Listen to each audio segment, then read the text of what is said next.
Bien, bonjour les amis, c'est la troisième fois que je le fais. Alors la deuxième fois, en fait, on me l'a coupé directement en plein, comment dire, en pleine vidéo. Je vais tenir le micro parce qu'en fait, j'ai pas d'autre choix et je vais vous lire cette affaire, donc l'histoire du mail.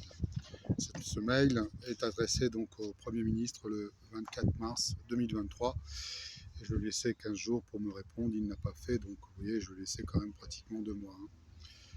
Monsieur le Premier ministre, alors vous m'excuserez, je ne vais pas vous regarder de face parce qu'en fait je suis en train de lire en même temps.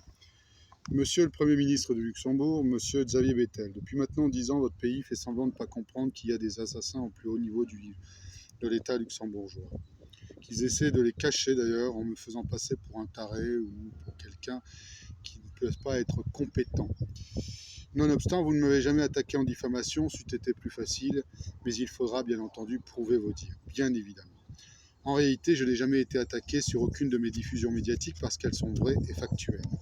D'ailleurs, l'ensemble des médias Alter, entre Planète 360 et les autres médias, ont réalisé plus de 400 000 vues, soit l'ensemble de la population luxembourgeoise, même si un service de police X a délibérément attaqué le serveur Planète 360 à plusieurs reprises pour mes vidéos qui sont maintenant privées. Et si vous continuez en me shadowbannant, et vous continuez en me shadowbannant, la vidéo de Mike Borowski le 25 janvier dernier, qui plafonne à 14 800, alors qu'elle aurait dû faire beaucoup plus. Les coupables sont le grand-duc de Luxembourg, le truc Henri de Luxembourg, Jean-Claude Juncker, bien sûr, ainsi que François Bidjon, Martine Venandy, ainsi que 52 personnes du parquet, vous imaginez, qui ont reçu de l'argent, et des partis politiques. En 2013, il y a eu une négociation entre ces escrocs criminels et Francis Bach, et je n'étais pas convié sur des motifs fallacieux alors que j'avais déjà des créances directes sur la famille Usaline. Pendant ces négociations, Francis n'aura jamais de copie, et je lui disais d'arrêter d'aller au ministère puisque ça ne servait à rien, et j'avais raison. Mais Juncker et ses sbires ont abusé de sa confiance, d'autant que Francis était effectivement prisonnier de sa femme qui lui disait qu'elle voulait se suicider. Pour autant, ils demanderont même à Francis à ce que je ne puisse pas faire de recours. Donc, vous voyez, ils ont tout organisé. Pendant ce temps, Francis m'en promettait toujours plus, et j'en avais d'ailleurs davantage que lui lorsque je me suis constitué en tant que partie civile au Luxembourg en août 2014, car je n'avais pas de nouvelles de ma plainte en France, que j'avais adressée donc en mars 2014. Donc, quand le juge d'instruction a jugé de ma plainte recevable, en me demandant une faible caution, c'est qu'elle avait déjà lu et vu les 2 CD que je lui avais remis, et dans laquelle j'avais des preuves évidentes de mon intérêt direct à agir par des enregistrements oraux et des sessions de créance qui me permettaient d'agir en direct. Francis avait négocié avec le ministère public pendant votre première mandature, et quand vous êtes arrivé d'ailleurs en octobre 2013, vous ne vouliez que donner, plus que donner d'ailleurs, le restant du capital récupéré, soit 155 millions d'euros. Alors que l'on avait dit en 2013 que tout avait été récupéré. Par les mensonges éhontés, non pas depuis 2009, comme on pourrait le penser, mais depuis 2006, par la préemption du terrain, la cloche d'or. J'ai été visé, surveillé, j'ai perdu des clients et mon activité par l'intrusion systématique et de la conversation et des déviations de conversation téléphonique professionnelle, c'est-à-dire que mes clients n'arrivaient plus à me joindre. Ensuite, on est entré dans le dur par une première société, Matthew Serenity Management SA, en faillite, 2008. Puis ce fut un contrôle de police de ma société par une plainte dilatoire. Puis ce fut le prêt bancaire partiel tardif de la BPLC, Banque Populaire Lorraine Champagne. C'est intéressant, Banque française. Pour diminuer ma trésorerie. Mais surtout, mettre en faillite FC Worldwide, FSA, en juin 2011, qui avait beaucoup contribué. Puis ce fut au tour d'Ediva Engineering, ça veut dire 3 sociétés commerciales, en décembre 2012. En décembre 2012, alors que François Bidjon disait bien qu'il allait la rabattre. Combien de mensonges faudra-t-il encore pour discréditer complètement l'État du Luxembourg, de droit du Luxembourg? Pendant combien de temps va-t-on encore avoir le droit à ne pas reconnaître que vous protégez les assassins de François Egeninger, décédé en 2009? La tentative d'assassinat sur la veuve en février 2011, la tentative d'assassinat sur Francis en mars 2013, et la vingtaine de tentatives d'assassinat à mon encontre depuis cette période 2013. Je me pose de sérieuses questions sur votre pays si propre et je sais très bien que vous êtes parfaitement au courant de cette affaire puisque c'est vous qui êtes allé annoncer à François Hollande le 22 août 2016 que vous veniez de demander mon arrestation sous des prétextes fallacieux. Comment peut-on couvrir un homme reconduit comme François Bilgen à la Curia pour un nouveau mandat de 5 ans alors qu'il est un des commanditaires de cet assassinat et de ces vols? Plus ils sont pourris, meilleur c'est. Est-il envisageable dans notre pays de laisser l'assassinat de François Huselninger impuni, ainsi que le pseudo-suicide de Francis Bach impuni, mais également les tentatives d'assassinat contre la veuve Huselninger, ainsi que Francis Bach impuni, et de moi-même, les tentatives pour les tentatives. Moi aussi, et surtout en ce qui me concerne, la vingtaine de tentatives d'assassinat dont j'ai fait l'objet en France et en Belgique par la seule voix du grand-duc de Luxembourg et de l'intérêt français pour protéger ses arrières en Europe grâce pour cette affaire. En ce qui concerne mon alerte sur l'éventualité d'un suicide de Francis Bach, vous n'êtes pas moins responsable, monsieur Xavier Bettel, puisque j'avais déjà prévenu au mieux en octobre 2013, puis renouvelé par un nouveau mail en mars 2014 au procureur général que je vous joins ici, que je voulais négocier, et puis rien, vous n'avez rien fait. Vous m'avez fait perdre mon immeuble, ma vie familiale, ma vie économique, ma vie financière, ma vie tout simplement, juste pour couvrir des assassins. En fait, ne croyez surtout pas que je voulais couvrir, que j'achetais par là mon silence à l'époque, hein. Certainement pas. Mais l'on m'a appris petit à ce que pour vivre heureux, il fallait vivre caché. Je n'étais pas volontaire pour aller sur les réseaux sociaux, encore moins d'aller faire des vidéos sur YouTube, je vous le dis. Aujourd'hui, devant tant de non-droit et d'injustice dans cette affaire Juncker, pour laquelle, je le répète, le criminel tient l'action civile en l'état. Et je m'adresse ici à l'ancien avocat qui connaît ces règles, comment être crédible sur l'état de droit au Luxembourg et surtout de la sécurité juridique de vos institutions. Enfin, à un moment donné, il faut quand même se rendre compte de ce qui se passe. Pour l'instant, je vais continuer à diffuser. Une date est prise en juin 2022 pour parler de cette affaire sur une chaîne, mais je le dis maintenant, ce n'est pas la peine parce que je pense que je vais agir autrement. En aparté, hein, parce que je dois prévenir aussi tous ces gens, hein, en aparté, excusez-moi hein, du reflet, mais en aparté, il faut quand même savoir que c'est pas la peine de chercher dans mes mails, c'est pas la peine de chercher dans mon téléphone, dans mes papiers. Cela est tout à fait confidentiel car ils ont bien compris ce que je vivais. Ça, c'est pour la fameuse télévision qui n'aura pas lieu en juin, comme je l'avais dit, puisque je vais faire mon bouquin. Ça, c'est encore là. Ce que je ne comprends pas, c'est votre volonté de tous, dans ces dénis de justice en bande organisée, qui durent depuis maintenant 13 ans quand même, hein, par le fait qu'il n'y ait eu qu'une poursuite judiciaire contre les assassins de François Huselninger et contre les mêmes qui ont voulu assassiner puis cacher Mme Huselninger, ainsi que le chauffeur de bus qui a percuté Francis Bach, et en mars 2013, tout comme le détournement époustouflant de Martine Venandy, sans qu'il y ait aucune poursuite. Je rappelle qu'elle a volé 12 millions d'euros. Ça va, elle a démissionné, elle est tranquille. Pas de poursuite contre elle. Ce que je ne comprends pas, enfin, dans votre pays, ce que je ne comprends pas non plus, ce sont les tentatives d'assassinat dont le seul commanditaire était le Grand-Duc et Jean-Claude Juncker. Mais depuis 2014, vous n'avez pas la main sur les services habilités pour en être l'ordonnateur? C'est pas une question, hein. Ou toujours le Grand-Duc? C'est toujours le Grand-Duc? Je sais pas. Et même pourquoi pas Juncker? Peut-être qu'il a encore des appuis. Comment puis-je faire l'objet d'une vingtaine de tentatives d'assassinat par vos services ou ceux du Grand-Duc, relayés par les services actions et mafieux français, parce que la France est largement coupable dans cette affaire, bien sûr, aux ordres de ces assassins, sans qu'il n'y ait aucune poursuite? Comment peut-on échapper aussi longtemps à la justice pour des faits criminels et frauduleux sans qu'aucun magistrat ne soit en charge, à l'instar du vol de Martine Venandy pour 12 millions d'euros et qu'il ne soit pas arrêté? Pourquoi n'ai-je pas pu voir le travail du juge d'instruction depuis octobre 2015 et juger de l'irrecevabilité a priori, si c'était pas possible d'être recevable, alors qu'il doit y avoir une enquête criminelle terminée depuis octobre 2015 et que je suis le seul à recevoir cet actif aujourd'hui, même si j'en dois en rétrocéder une somme forfaitaire. Ça, c'était la cerise sur le gâteau, que je n'avais pas, bien entendu, à l'époque.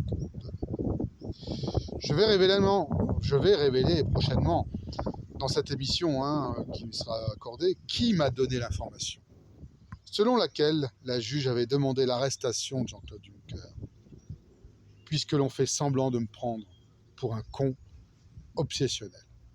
Ça, c'est Dixit Jean-Paul Freising, vous savez, le cousin germain de l'épouse de Juncker, qui, quand même, c'est pas que dégonflé, qui est allé écrire à un avocat des conneries, comme d'habitude, c'est un faux mensonger. Monsieur Freising, vous avez du souci à vous faire pour votre retraite. C'est un nouveau document du procureur d'État qui continue dans la doxa du harcèlement judiciaire de ce pays qui tient aujourd'hui plus de la persécution, c'est un crime contre l'humanité, au cas où vous ne le sauriez pas, que d'un état de droit pour continuer à mentir et faire croire qu'il n'y a rien dans mon dossier.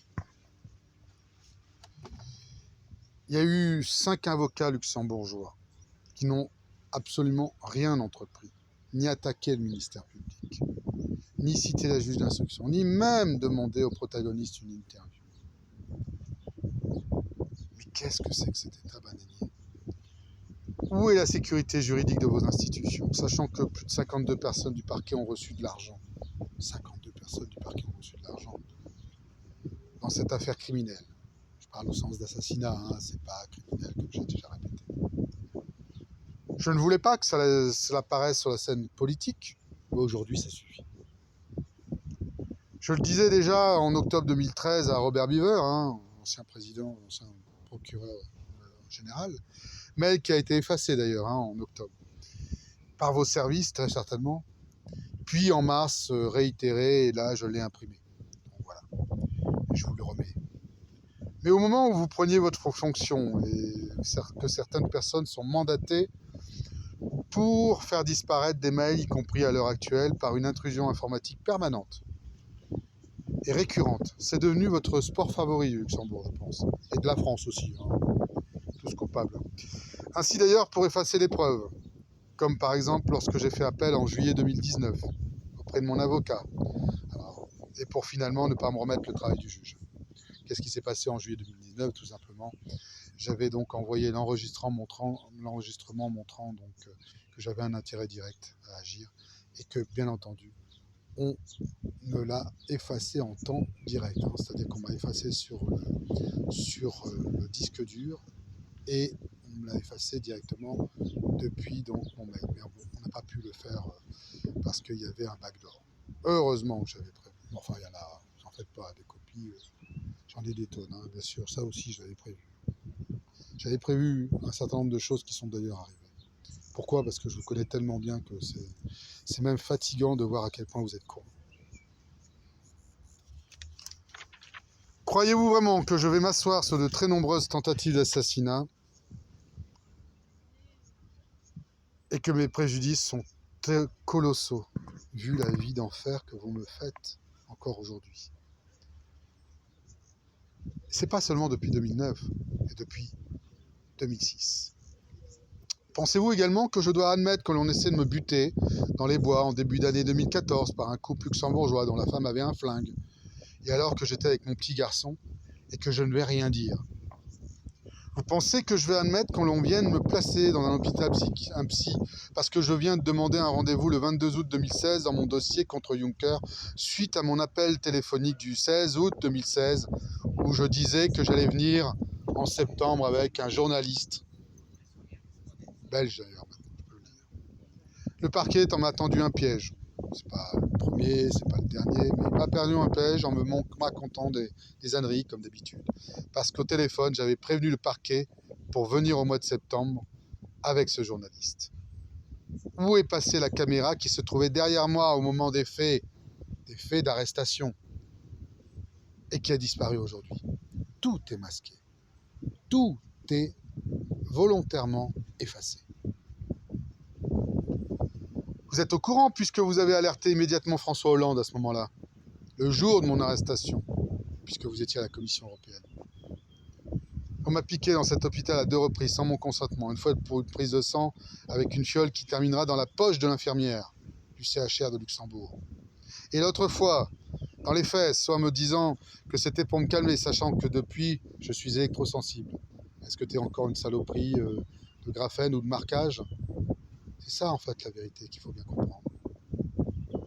J'étais électrosensible quand je passais donc dans les box. Il y avait quoi dans cette piqûre? Plus grave, on m'a donné des médicaments qui ont des conséquences criminelles sur ma santé aujourd'hui, comme la perte de mémoire par exemple. Les mots que je cherche, je n'ai jamais ça. J'ai donné des tas de cours, des tas de conférences et je ne cherchais pas mes mots. Mais aussi demain, parce que j'ai pu voir que ce même médicament qui avait été utilisé a des risques. Et pas des petits risques, 20% d'Alzheimer. Juste pour avoir le droit de voir mon dossier pendant un an. Quels sont aujourd'hui les recours dans votre pays, complètement gangrénés par la corruption? Ça, c'est moi qui le rajoute. Je déposerai plainte quand même à nouveau auprès des instances habilitées prochainement. J'ai tellement de travail de plainte, j'entends. Aucun plainte, voilà. Plus grave, et vous ne pouvez l'ignorer à moins que vous ne dirigiez pas ce pays. Comment se fait-il qu'un week-end d'avril 2018, je me retrouve avec un avion au-dessus de ma tête qui nous survole, mon ami et moi, et qu'ensuite une voiture luxembourgeoise nous rejoint au café du Relais, silencieux. Bien sûr, ce n'était pas pour savoir ce qu'on allait boire, mais pendant ce temps, une autre équipe était venue infecter la chambre dans laquelle mon ami et moi, nous trouvions à l'époque. Vous pensez vraiment que je vais admettre que l'on vienne en Seine-Maritime, en avril 2018, pour me mettre un virus dans ma chambre, pensant que nous nous promenions avec des clowns au-dessus de notre tête, en acquiesçant et sans rien dire? Vous pensez vraiment que je vais l'admettre? Ce virus, finalement, sera fatal pour mon ami, qui depuis a déclenché des allergies. Et cela proviendrait, d'après l'un de ses médecins, d'un virus tropical. Tiens, j'en connais un autre qui en est mort en 2 jours dans l'affaire Baumler. Un virus tropical. Vous me suivez? Non? Ah, il faudrait que les journalistes s'enquêtent alors, Pour revenir à nos moutons, mon ami sera également victime en 2019 d'une arme sonique pour lui faire perdre le contrôle de sa voiture à Boulogne, Paris, près de Paris. Et j'ai eu la même méthode utilisée dans le Bois des Langes en octobre 2020. Je vais m'arrêter là, il y a encore 3 pages que je vous lirai la prochaine fois, ça fait déjà 18 minutes. Je ne vais pas vous tenir en haleine, mais après c'est trop long. Tout ça pour vous dire que je suis en train de vous dire que ce pays est bien un pays criminel. Et je vous dirai la fin, qui n'est pas moins rebondissante et rebondissante d'intérêt, surtout, pour un pays si propre comme on dit, et soi-disant qui respecte le droit. Comment on peut le noter aussi bien? Ça, c'est une autre question. Non, parce qu'il est bien vu, au niveau des pays. Voilà. Je termine là-dessus. Alors, je laisse des points d'interrogation partout. Vous avez compris ce que ça veut dire. Ça veut dire qu'il faut chercher, qu'il faut puiser. C'est aujourd'hui, on va jouer au Cluedo, il me semble. Parce que sinon, personne ne fera. La police ne fait rien, la justice ne fait rien, les médias ne font rien, enfin pas que je sache. Donc c'est nous qui allons la faire, la enquête, si vous le voulez bien. Allez, je vous laisse, j'en ferai la fin de cette vidéo, très certainement avant la fin de la semaine, comme ça vous aurez 2 vidéos. A très bientôt, portez-vous bien, et puis on va réussir à démasquer les